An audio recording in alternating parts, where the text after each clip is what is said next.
Bonjour, bonsoir. Nous allons avoir notre petit moment de partage ce soir que j'ai voulu intituler « Qui t'a dit ?» Il s'inspire, comme c'est le cas très souvent depuis quelques temps, d'un certain nombre de constats que j'ai rencontrés dans le ministère en écoutant les bien-aimés, ceux qui viennent parce qu'ils ont telle difficulté ou alors ils ne savent plus où mettre la tête, ils sont désemparés, ils sont déstabilisés, ils sont angoissés. Et je voudrais déjà que nous lisions une portion de l'Écriture. Elle va nous permettre justement de contextualiser, de circonscrire notre partage ce soir. Nous allons dans le livre de Genèse, Genèse chapitre 3. Nous allons lire du verset 9 au verset 11 dans Genèse 3. Je lis dans la version du semeur, le 8 secondes, autant pour moi.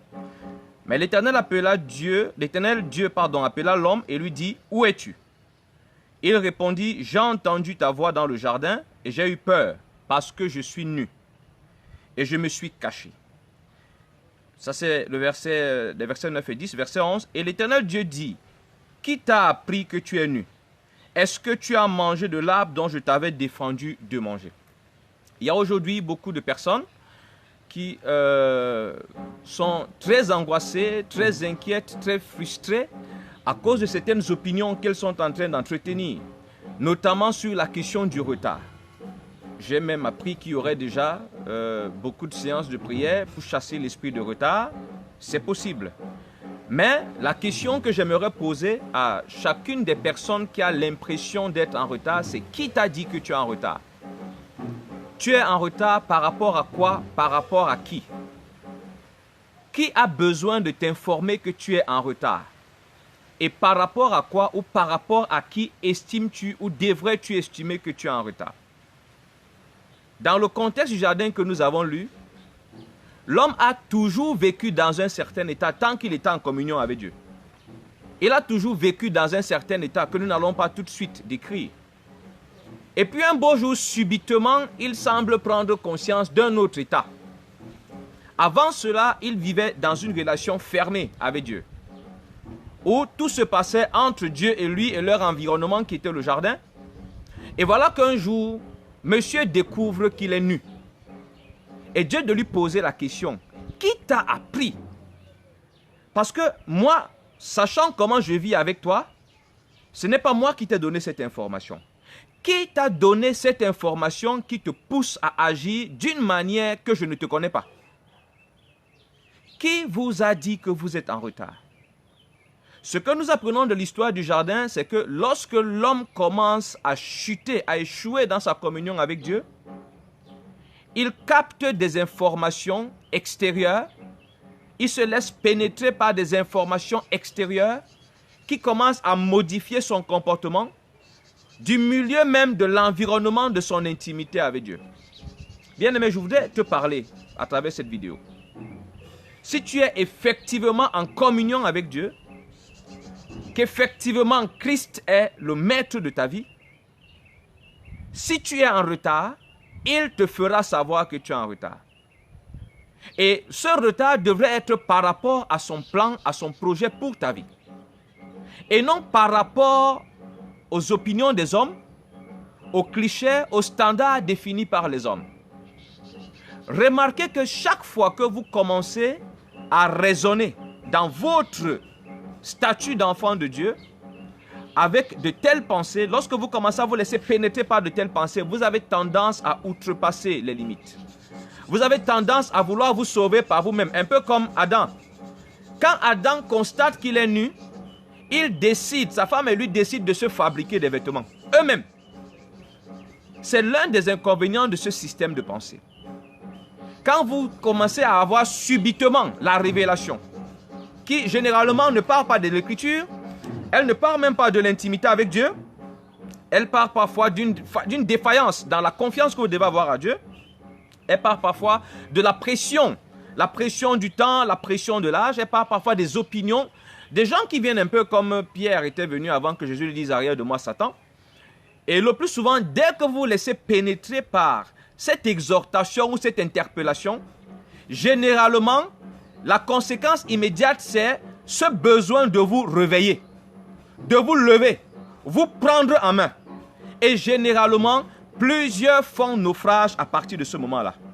Parce qu'ils suivent désormais la pression à laquelle ils ont cédé. Ils n'écoutent plus le doux conseil du Saint-Esprit. Ils ne marchent plus selon les canons de l'Écriture. Ils sont désormais dirigés par cet objectif, ce standard qu'ils se sont fixés. Je suis en retard par rapport à ci, par rapport à ça. Et en ce moment-là, tous les moyens sont bons pour corriger le retard. Il faut faire attention. Qui t'a dit? Qui t'a donné cette information qui fait battre ton cœur? Qui t'a donné cette information? Le péché donne des informations. Le diable donne des informations. Quand le péché commence à fissurer votre système de communication, votre système de pensée, il vous envoie des informations qui vous amènent vous-même à travailler à votre autodestruction et à votre honte à venir. Dieu n'est pas incapable de venir te dire, mon fils, ma fille, tu es en retard. Il n'est pas incapable de t'interpeller à travers la parole. Mais je voudrais que tu réfléchisses bien. Qui t'a dit? Parce que c'est pour dire, normalement, par rapport aux enfants de mon âge, non. Ce n'est pas un critère. Normalement, il a été dit, la société dit, dans la famille, on dit, non. Qui t'a dit? Le péché a parlé à Adam, et Adam et sa femme ont voulu se fabriquer des solutions. Il a fallu que Dieu revienne encore dans sa grâce. Beaucoup sont perdus aujourd'hui. Vous allez trouver des jeunes sœurs, parce qu'on leur a dit, et c'est vérifié quand même, hein, que pour n'avoir pas eu, ou pour n'avoir pas, parce qu'elles n'ont pas de rapport sexuel avant l'âge de 30 ans, en fait de 25 à 30 ans, elles sont sujettes, éligibles pour des myomes. Et du coup, sur la base de cette information, la panique s'installe. Quand la panique s'installe, c'est déjà une faille sur laquelle les loups, les frères loups, ou même des inconvertis, vont surfer pour les conduire à la fornication, pour les conduire à l'adultère. Bien-aimé, ta communion avec Dieu doit produire des paroles qui servent de fondement à tes actions. Les paroles qui dirigent tes actions doivent prendre leur source en Christ, le Seigneur de ta vie. Si les paroles et les pensées et la logique qui dirigent ta vie prennent leur source ailleurs, tu fonces élégamment, personnellement et efficacement vers la perdition. Il faut revoir les paroles qui te dirigent, des paroles qui impulsent la dynamique dans laquelle tu es. La logique que tu veux adopter, elle s'inspire de quoi? Qu'est-ce qui l'a inspiré? Il faut que ce soit Christ, à travers sa parole, à travers son esprit. En ce moment, tu es toujours dans la vie. Et justement, cette impulsion créée par cette parole va justement prendre corps. Et tu verras que les actions que tu poses ne t'éloignent pas de la communion avec Dieu. Tu te sentiras en harmonie avec Dieu dans ce que tu es en train de faire. Mais également, ces actions manifesteront la vie de Christ à travers tes initiatives et tes actions. Mais si la source est d'ailleurs, généralement, tu vas te rendre compte que dans cette dynamique de révolution que tu seras en train d'engager par rapport à ta vie, tu vas te rendre compte que tu n'es pas en paix. Tu vas te rendre compte que tu causes beaucoup de dégâts dans pratiquement tous les camps. Tu vas te rendre compte qu'au final, cette dynamique même t'éloigne de Dieu. La preuve, la majorité de ceux qui à un moment semblent sortir du sommeil se rendent compte que, hey, je suis en retard, il faut que je me réveille et que je me prenne en main. Souvent, ce n'est pas seulement au rassemblement communautaire qu'ils sont absents désormais. Non, vous allez vous rendre compte qu'ils n'ont même plus le temps de prier. Ça veut dire que, supposons que l'activité de l'église les occupait trop. Même dans leur communion personnelle avec Dieu, il n'y a plus le temps de prier. Vous allez vous rendre compte qu'au nom de l'envie de rattraper le temps perdu, ils commencent à se livrer à des petits compromis.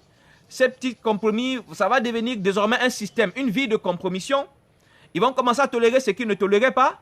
Parce que dorénavant, la motivation ne puise plus sa source en Christ et ne vise plus la gloire de Christ. La motivation venant directement du péché, venant de l'enfer, vise désormais à les enfermer. Et généralement, ceux-là, quand ils prennent cette trajectoire, si le Seigneur ne vient les repêcher, ils vont partir. Qui te donne l'information? Qui veut créer une nouvelle dynamique dans ta vie? D'où vient cette information? Examine-la. Ton système de pensée actuel, qui veut te lancer dans une certaine dynamique, d'où tire-t-il sa source? Est-ce Christ qui en est l'auteur? Est-ce la faille, ton manque de foi? Est-ce parce qu'à un moment, ta convoitise a fini par affaiblir ta perception de Dieu, ton assurance? Fais bien attention, parce que ton salut est en jeu. Et prends cette habitude, que seul Christ parle dans ta vie. Seule sa parole et seul son esprit doivent avoir suffisamment de co pour impulser une dynamique. Que le Seigneur te bénisse.